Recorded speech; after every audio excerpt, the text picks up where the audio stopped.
Today I'm starting a two-part video series. In this first part, I'm going to talk about why we need to eat meat on the bone, red meat, why we need to eat red meat on the bone, and how this can really give us a collagen boost for our bodies, our skin, our hair, our nails, everything. And we don't need to be buying those expensive processed collagen powders. And I don't care how they're processed, low temp, high temp, cold temp, whatever the case may be. They're still processed. And we want to consume our collagen in the form of gelatin, because once you cook collagen, it becomes gelatin, because that's how our body can best absorb it and best use it. My mom, who lived to be almost 100 years old, and I think many of you have seen pictures of her, and I will share a picture with you of her when she was 98 years old, and she had beautiful skin. She never took collagen powders, never used fancy collagen creams or serums or anything like that, but she always consumed a diet of real foods, of meat cooked on the bone, broths made from meat on the bone, and all real whole foods, because that's how we're going to absorb proper nutrients. I'm not the beauty queen on the block by any stretch of the imagination, but I am close to 70 years old. And I feel the way my mother fed me and the way I still eat today and feed my family has helped my skin stay as smooth as possible as I age. Now, yes, I have wrinkles and I don't mind them. I don't do Botox or plastic surgery, anything like that. I feel that it's fine to age into our 70s and not feel we have to hide it. I don't want 70 to be the new 40 or the new 50 or even the new 60. I want to be able to sail into the 70s knowing that any wrinkles I do have all come from a life well lived. And I want to be strong and healthy and live like my mom did, God willing, hopefully to close to 100. But I believe that it's eating these real foods in their proper form, properly prepared, that help us keep good strength, keep good health, good connective tissue, so that we can be strong, happy, and healthy as we age. But if you're buying these collagen powders for whatever reason, start eating meat on the bone. That's what we're going to talk about today. And I'm going to go through, I've got my notes here. We're going to go through all the reasons why we want to eat meat on the bone. Then in part 2, the next video, when I talk to you why we want to eat chicken on the bone, which is meat too, but I separated out from red meat to discuss poultry separately, because chicken skin has special ingredients in it. And one of them, and if hopefully I'll pronounce this correctly, is hyaluronic acid. And if you are buying these serums and these creams made with hyaluronic acid, they usually have very small amounts in them. And again, they have been processed in some way to be able to be shelf-stable in these creams or in these serums, and you will be so much better off making broth using a whole chicken or roasting a whole chicken and enjoying the meat, enjoying the chicken skin, it's the skin that's actually very rich in the hyaluronic acid. And it also, chicken skin has antimicrobial, antiviral properties. It can help protect us from illness. There's so many things in real food, properly prepared and then consumed by us, that can keep us strong and healthy and hopefully age very well and very gracefully. But that'll be in part 2. We'll talk about hyaluronic acid. Today we're going to focus on collagen and why we want to eat red meat on the bone. And so let's get started. Hi, sweet friends. If we're meeting for the first time, I'm Mary from marysnest.com, and author of the Modern Pioneer Cookbook and the Modern Pioneer Pantry. And I'd like to welcome you to my kitchen. First and foremost, why do we want to eat meat on the bone? Why do we want to cook our meat on the bone? We want to cook our meat on the bone because this is how our ancestors, and I'm talking way back, We've been here, what, Homo sapiens, for about 300,000 years. They were cooking meat on the bone, and it was being cooked on the bone right up until around the 1500s for most people. Then in the 1600s, things started to get a little fancy, and people didn't necessarily want all the peasant way of cooking, the peasant food. And so your royalty, your nobility, if you've seen my video where I talk about how to make an all hen broth, I share some of this with you. The royalty and the nobility and the fine chefs wanted to prepare food that didn't look like what the peasants ate. But the more they got away from the peasant cooking, from all these hundreds of thousands of years of ancestral wisdom on how to make food that we could digest well, that kept us healthy, that allowed us to perpetuate the human race, all of these things were slowly starting to be forgotten. And now today, we basically what do you see the most of people cooking? Boneless, skinless chicken breasts and ground beef. This is so far from what our ancestors ate for hundreds of thousands of years. And so we need to get back to looking at these ancestral recipes, properly preparing food, and allowing our digestive system to be healthy, because when we cook meat on the bone contains collagen. Collagen is released into the meat, and when you cook collagen, it becomes gelatin. Gelatin is very soothing to our digestive system, and when we eat the meat and drink the broth, that these meats on the bone have been cooked, we in essence are moisturizing our digestive tract. And anything that's moisturized is plumped and healthy, and will allow us to absorb all of the nutrients, the entire complex that's offered by a real food, not something that's been extracted into a powder and then you mix in water or put in a smoothie. I don't even know what people do with these collagen powders. All I know is they're very expensive, and they are, no matter how they're prepared, they're still processed in some way. So if you take the meat on the bone, and now the gelatin has been released into it and is going to allow you to digest it properly and allow your digestive system to absorb those nutrients, and the whole complex of nutrients is what's going to give you good health and vitality and smooth skin, nice hair, good nails, whatever the case may be, good eyesight. I'm blessed that, as I said, I'm almost 70. I don't need glasses for distance. Yes, I wear bifocals, which I think a lot of people in my age group do. But I think that it's very important to remember that we need to focus on eating real foods. So that's the number one reason. I'm going to go through everything and what is provided, what is released from the bones into the meat and into the broth. No matter what way you prepare it, I have a recipe called How to Cook Like a French Peasant, and I show the way beef bourguignon was made before it got all fancy. And it's made on the bone. And often the way these dishes were served was they could be in the format of a stew, and people would eat the meat off the bone.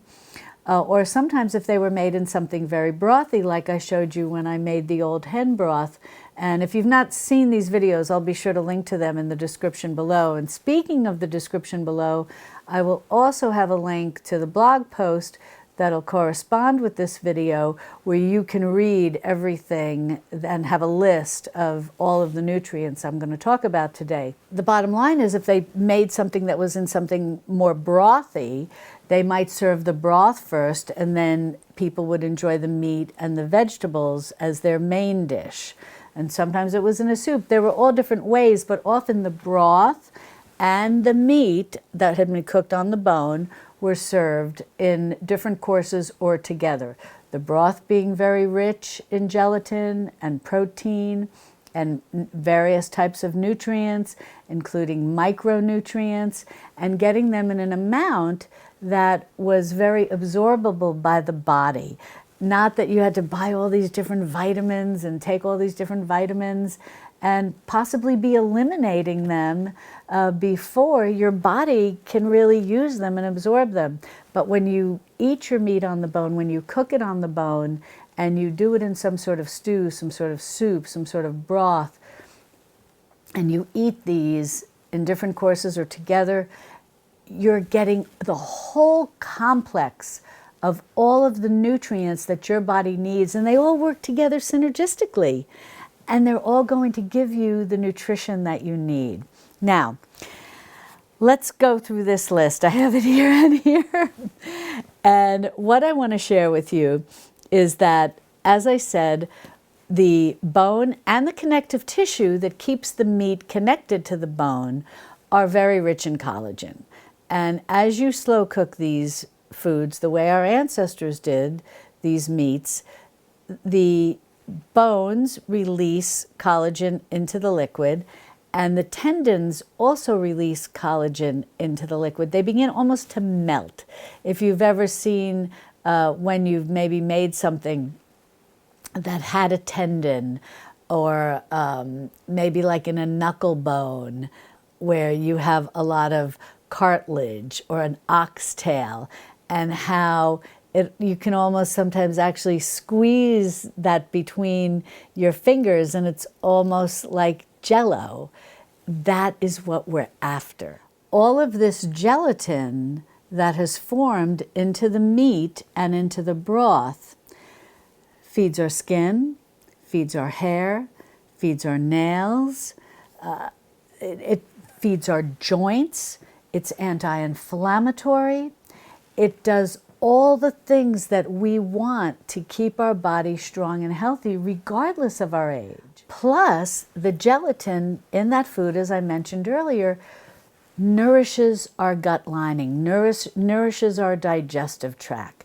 And the more our digestive tract is nourished, the more it can absorb the vitamins from our food. And we create an environment where probiotics, the good bacteria, can proliferate. And scientists tell us the more good bacteria we have, the healthier we are. So we want to do everything in our power to nourish our digestive tract so that we're always making it an extremely hospitable ground, so to speak, environment for absorbing nutrients and nurturing our good bacteria. Also, when you slow cook meats on the bone and you have some sort of liquid that you're cooking them in, into the meat and into the liquid is released a lot of minerals. You're going to get some calcium, some magnesium, some potassium, some phosphorus, along with a whole host of trace minerals.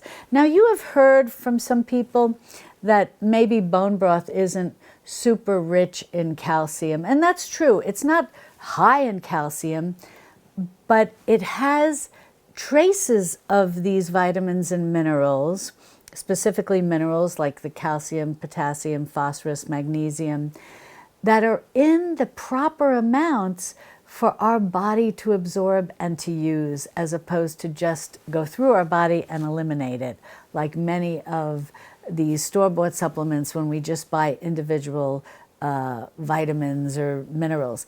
Here you're getting the whole complex in an amount that can be properly digested and used and assimilated by your body. So that's another reason why to cook your meat on the bone, to slow cook it, and to enjoy both the meat and any liquid that the meat was cooked in. Now this I want to read to you because this is, I think, this is so important, that when you cook meat on the bone, it provides a richer variety of amino acids, and especially glycine and proline or proline. Glycine, I think it's glycine, and proline. These support liver function, connective tissue repair, and detoxification. And see, this is what is so amazing, because you'll see people saying, take all these different things, and I don't know, smoothies, drinks, whatever, got to detoxify the body. The body has its own detoxification system. And when you give it the proper amino acid profile that comes from cooking meat on the bone, you give it everything that it needs to do its job. So that's another benefit. And again, you don't have to buy anything fancy or have some sort of fancy blender where you're making all of these concoctions. And glycine specifically, I want to talk to you about glycine. If you have trouble sleeping, you will find that you always hear magnesium is very good, and you're going to get that from meat on the bone and from the broth that will go along from slow cooking meat on the bone.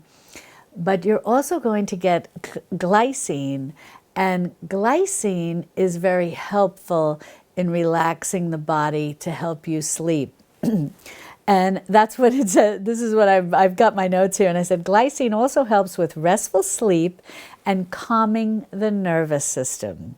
So look at all the benefits that you're getting. You cook the meat on the bone, preferably slow cook it, and have some moisture with it that is going to create a broth or a gravy or a soup.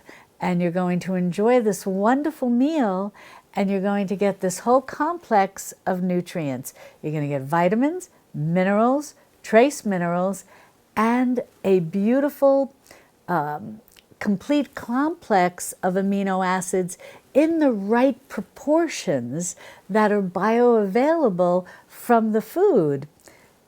It's such a perfect system. We don't need to buy all these things separately and take them individually, because I'm sure there are things that are in Whole Foods that, and the food, not the store, but in when we eat real food that may have not even been discovered yet, but that all work together to provide nutrition for our bodies and help us grow well as we get older.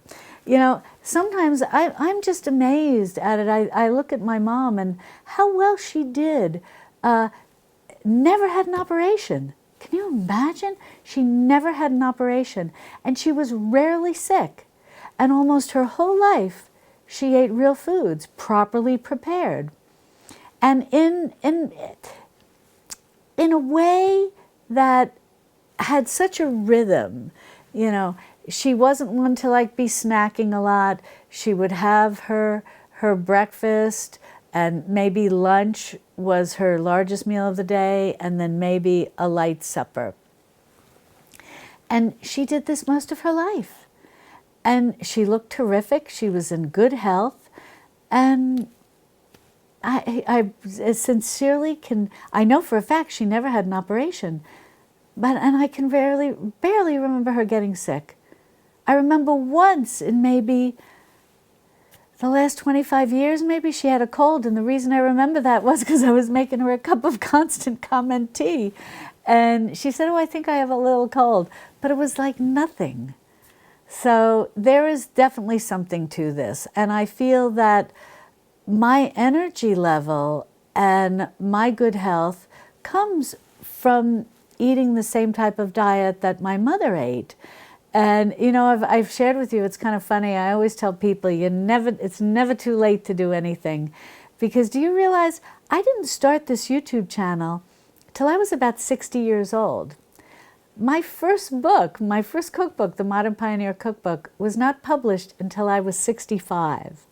And my second book, the Modern Pioneer Pantry, didn't come about until I was 67. It's amazing. And now I'm getting close to 70, and I feel like I'm still going strong. So I feel our ancestors knew the right answer. They didn't have, and they didn't have the availability of all of these collagen powders and these serums and these fancy creams and all of that, all of which my mother never used any of it. You know? And so I really can't stress enough. I've been sort of a little bit on a what do they call a soapbox for a couple of videos now, talking about the importance of eating meat on the bone, because it seems like every time I open up my iPad or my phone or my computer, there's some video popping up on YouTube about another, you know, they have like the ads and stuff, another collagen powder, or some sort of fancy serum or cream. It's overwhelming to me when all we really need to do is get back to eating real food that's properly prepared. And I could get on a little bit of a soapbox, but I won't diverge too much. You know me. I can sometimes go down rabbit trails. But the whole overnight oats thing, that makes me a little crazy. If you want me to share with you why, let me know in the comments below. That's not properly prepared for maximum digestion. And if you've had trouble digesting overnight oats, there's a reason why, which we will discuss. I'll do another video about that. Okay, so we've got everything now, about collagen and gelatin, minerals, amino acid profile. Now let's talk about gut health, which I've kind of touched on somewhat. But the gelatin and the amino acids that develop when you're cooking the meat on the bone, this is what soothes our gut lining when we go to consume it. And there's nothing like having, as I said, and I think I'm maybe becoming a little bit of a broken record about that, a healthy digestive system means a healed digestive system, means one that can absorb nutrients properly. And the better able we are able to absorb nutrients, the stronger and healthier we stay. And that's often a problem. A lot of times you'll see there'll be articles and whatnot that as senior citizens age, they can have less digestive enzymes, and it can be harder for them to absorb the nutrients from their food. And that's why cooking real food and properly preparing it will really help digest the food easily, even as you age and have limited digestive enzymes. When it's properly prepared and it has this gelatin in it and you're healing or keeping your digestive system healthy, that's how we're going to absorb the nutrients we need to stay strong and healthy. So that's basically the notes I had here, that it helps with nutrient absorption. And if you have any problems with gut, they say gut, I like to say digestive system, but often you hear, gut health and all of that. If you have inflammation, like a lot of people, especially if you stop eating late at night, that can really help reduce, acid reflux and these kinds of problems that people have. But often a lot of that's caused by eating food that's not been properly prepared, and so it's difficult to digest, and it just becomes this vicious cycle. But when you eat foods that have been properly prepared, and in the case what we're talking about today, eating meat on the bone, red meat on the bone, we are properly preparing it, and it's got that wonderful gelatin in it, and that's going to help ease some of the gut inflammation. Now, often in traditional wisdom, you will hear that traditional cultures would eat certain foods that came from animal sources, and they ate those certain foods to keep certain parts of their body healthy. And there was this ancestral wisdom that if you wanted to keep your liver healthy, then you would eat the liver of the chicken or the cow or whatever, or the buffalo, whatever the case may be. And this was the wisdom of our ancestors. No matter where they lived, no matter what culture they were part of, they made the best use of whatever foods were available to them, and they considered organ meats like the liver, the kidneys, so on and so forth, sacred foods. And these were foods that were fed to children, fed to couples that wanted to conceive, to pregnant women, and so on and so forth. They were considered sacred foods. And so when you look at meat cooked on the bone, what are we doing here? We are eating and drinking, in the case of the broth, and eating, in the case of the meat, that the bones have leached the nutrients into. So nutrients that can help nourish our bones. And also, what else is involved when you cook meat on the bone? the cartilage and the tendons and so on and so forth that allow the meat to stay attached to the bone. And what does that do? That nourishes, if we think in terms of ancestral wisdom, and I'm very inclined to honor our ancestors and honor their wisdom, that is going to nourish our cartilage, our tendons, and that's what's going to keep us strong and healthy so that we can move and bend and not have a whole bunch of aches and pains. And so again, another reason is you're getting the collagen, you're getting the vitamins, you're getting the minerals, you're getting the nutrient, the micronutrient minerals. You're getting the amino acids. You're getting all this joint and bone support from the gelatin, from the cartilage as it melts into the meat and into any liquid that the meat is cooked in. It's wonderful. I get very excited about this because what's so wonderful is you can buy meat on the bone, and I've noticed that it is becoming a little more popular. I think more of us are asking for it at the butcher, and I noticed that there are more meat on the bone cuts. Plus, I also buy meat from a farm that's, I laugh, I've said this to you before, in Texas speak, it's just down the road, but it's like an hour and a half from us. It's called Shirttail Creek Farm, and they also give a discount to my viewers, and they do ship nationwide, I believe, so be sure to check the description underneath this video because I'll have a link to their farm. They sell a lot of cuts of meat on the bone, and if you saw my video last time where I talked about old hen broth and making that broth with a stewing hen, they also sell stewing hens. So if you can't find one at your local grocery store, they can ship you one. Now, another benefit of cooking meat on the bone is the marrow. Now, we've already talked about the benefits of the cartilage and the connective tissues that hold the meat to the bone, and when they're released, how those nourish our cartilage and connective tissues. But the marrow is truly, well, first of all, I have a video where I show you how to roast the bone marrow from when you have the marrow bones, and that is just a steak butter. If you like steak and you like butter, you're going to love beef marrow. Okay. The marrow is in essence a fat, and it is a very nutrient-dense food.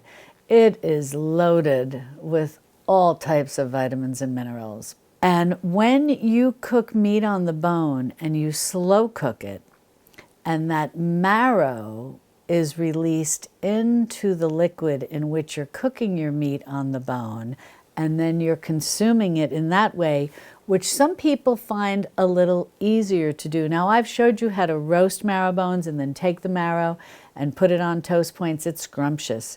I've also showed you how to cook meat on the bone and then make a gravy in which you kind of push the marrow out of the bones and then whip that into your gravy. No one's going to know that there's marrow in there, but everybody's going to ask you, how did you make such a delicious gravy? Because the marrow really is very good.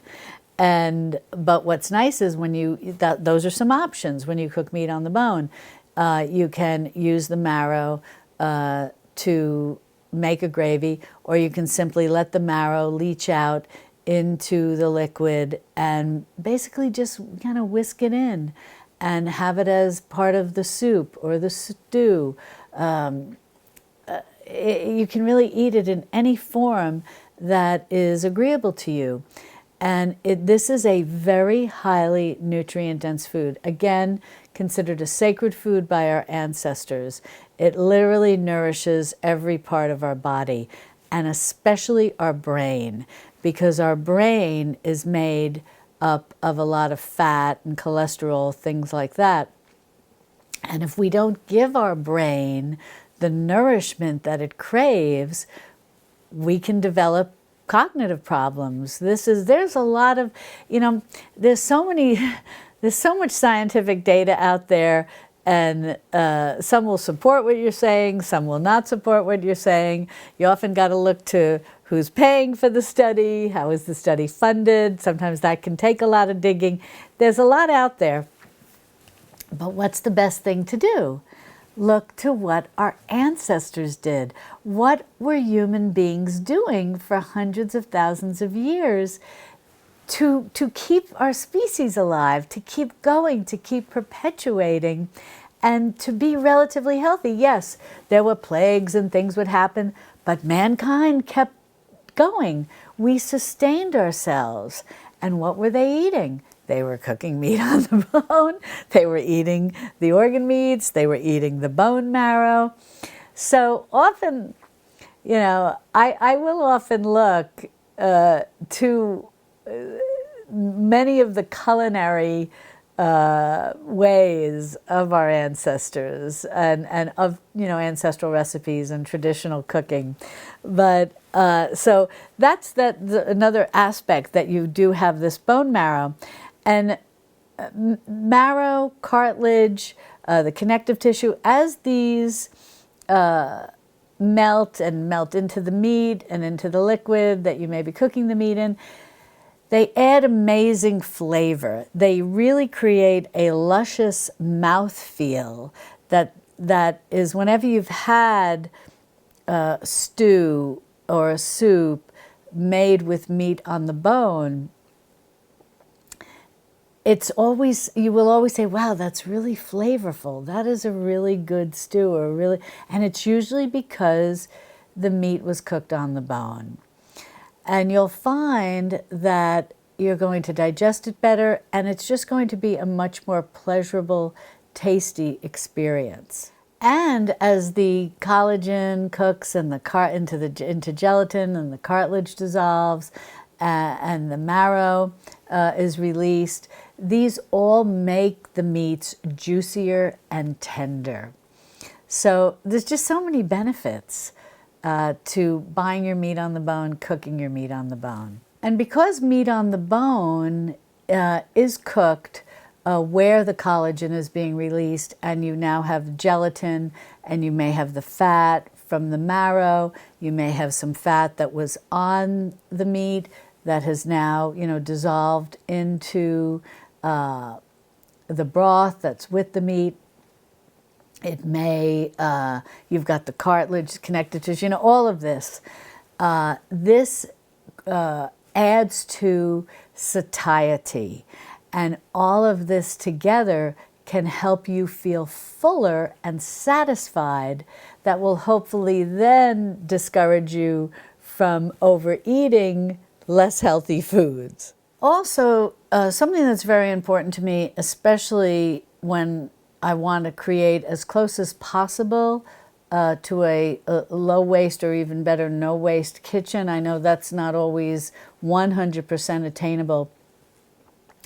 But when we cook meat on the bone, when we eat the organ meats, when we eat the marrow, when we eat the oxtails, so on and so forth, there's no waste. And the animal has made the ultimate sacrifice so that we can be nourished and eat nutritious food. And so I really like the concept of nose to tail eating. And so that's another benefit of eating meat on the bone. Also, another plus for eating meat on the bone, especially if you're ill or you're feeding the sick, is that the protein that's both in the meat, and if you've slow cooked it and you have some sort of broth with it, broth is what's known as a protein sparer. And that means that even if you just have a little bit of meat, that broth makes sure that you extract every last little bit of nutrition out of the meat available to you. This was very important during times when people were very poor or food was in short supply, very much like the Great Depression here in the United States. And that's something that affected many parts of the world. World War II, World War I.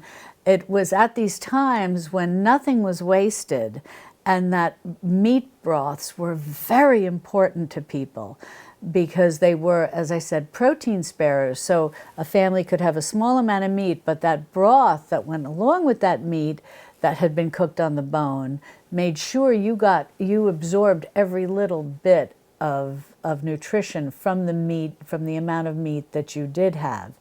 And whenever you're ill or you're feeding the sick, this is very important because you want to make sure that they're getting a full profile of nutrients to get better and to heal. And often protein plays a big role in healing. Now, you don't want to go crazy and overboard. Lately, it seems like everybody's talking about eating so much protein.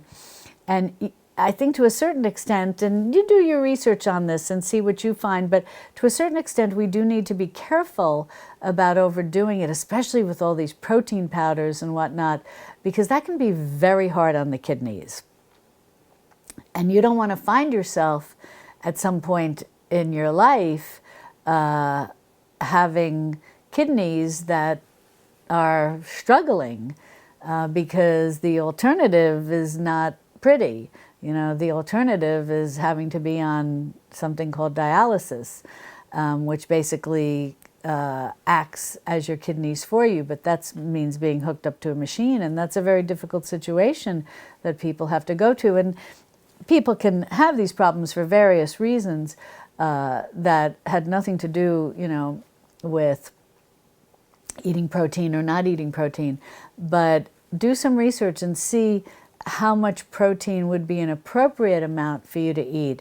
Now, if you look at traditional cultures, if you look across the whole world and you examine traditional cultures and how they ate. Now, are there some variations here and there based on what was available to them? Yes. But when you average it all out, the general breakdown was their diet was made up of about 40% carbohydrates, and this is not junk food. These are real whole foods, whole grain, whole vegetables, you know, starchy vegetables, and whole real carbohydrates, not processed. And then 40% fats, and these were the fats that were native to what their culture had available to them and what they ate. Might it be beef tallow? Might it be lard? Might it be butter? Might it be olive oil? Might it be coconut oil? Real food, real oils, unprocessed. And then this could lead us, another discussion we can have is about seed oils. People are going a little crazy what they're saying about seed oils lately, and no traditional culture ever had seed oils as their main primary fat. Did they have some maybe very small amount of seed oils that they had literally hand crushed the seeds and gotten a little oil from? Yes. And I think the only really good study right now about all of this is from Johns Hopkins. And I'll find that article and I'll link to that for you in my blog post related to this. I know we're kind of going on all these rabbit trails, and I can talk more about this in a future video. But Johns Hopkins was saying how a lot of these studies that look at these seed oils that are sold at the grocery store that are highly processed, that they have been deodorized and liquefied because they can be somewhat sludge-like when they're first made, and heated at high temperatures, that this is something very different than cold-pressed seed oils in small amounts that you might be able to buy. I'm not really sure. I haven't seen a lot of them, but I'm sure they're available. And they're probably sold in small bottles, and they're cold-pressed. And those can be part of your diet, but shouldn't be relied on as your entire diet of fats, because there's no history to show any traditional diet of traditional peoples that did well on that. They might have had some seed oils, but they were supplemented by some form of other fat. And we can talk about that another day. I don't want to go too far down, and I'll hopefully be able to link to that article from Johns Hopkins. And you can read more about how you need to, you're not always comparing apples to apples. If you're comparing grocery store seed oils to that are highly refined to very small amounts of properly processed, properly extracted, cold pressed seed oils. So, but again, a rabbit trail. We'll talk about that more later. So the bottom line, getting back to talking about having enough protein. Oh, I'm not even sure. Did I finish that for you? 40% carbohydrates, good whole carbohydrates, 40% fats, and then real fats, and then 20% protein. And that was basically how they broke down their diet. But remember, you might say only 20% protein. Now, it depended where they were around the world and what was available to them. But again, most people were properly preparing the protein that they had if they had animal protein available to them, and they were taking meat on the bone along with the broth, which was acting as the protein sparer, so they were getting every possible nutrient out of the protein that they were eating, and their body was digesting it, absorbing the nutrients, and creating a strong, healthy human being.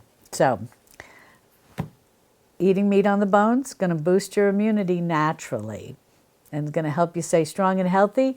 And if you do fall ill, well, hopefully eating meat on the bone will help you recover quickly. Next, now we're going to talk about the pocketbook, the budget. Meat on the bone is usually less expensive than highly processed or finished meats, so to speak. And the reason is there's less manpower involved. And it's funny because people would often feel that they wanted the meat removed from the bone because they felt that they were getting better value. They didn't want to pay per poundage for the bones. They wanted just the meat. And unfortunately, that was kind of foolish because as we've learned today, the bones give us so much that we want that meat with the bone. And the good news is the meat on the bone is going to be less expensive than any of your other cuts. Because if you look at, we're going to talk about chicken in part 2, but here let's just take a second and look at the chicken. What costs the least per pound? A whole chicken. What costs the most per pound? Boneless, skinless chicken breast. Because a lot of work was involved to give you that boneless, skinless chicken breast. But what's giving you the least nutrition? What you're paying the most for. What's giving you the most nutrition? What you're paying the least for. Your chicken, your whole chicken. Skin, bones, cartilage, fat, the works. So whenever you go to buy meat, look for meat on the bone. I love what I wrote here for you. It's economical, it's nutrient dense, and best of all, it's delicious because all of the things that are coming from the bones and from the cartilage and from the connective tissue, it's all infusing the meat with flavor. Now, that's wonderful for our palates. And even better news is it's infusing the meat and the broth with all of the nutrients that our digestive tract is going to love and that we're going to be able to absorb well. So I hope you've enjoyed this, and if you want more information about how to cook meat on the bone, be sure to click on this video over here where I have a wonderful curated playlist for you along with some wonderful broth and bone broth recipes as well. And I'll see you over there in my Texas Hill Country Kitchen. Love and God bless.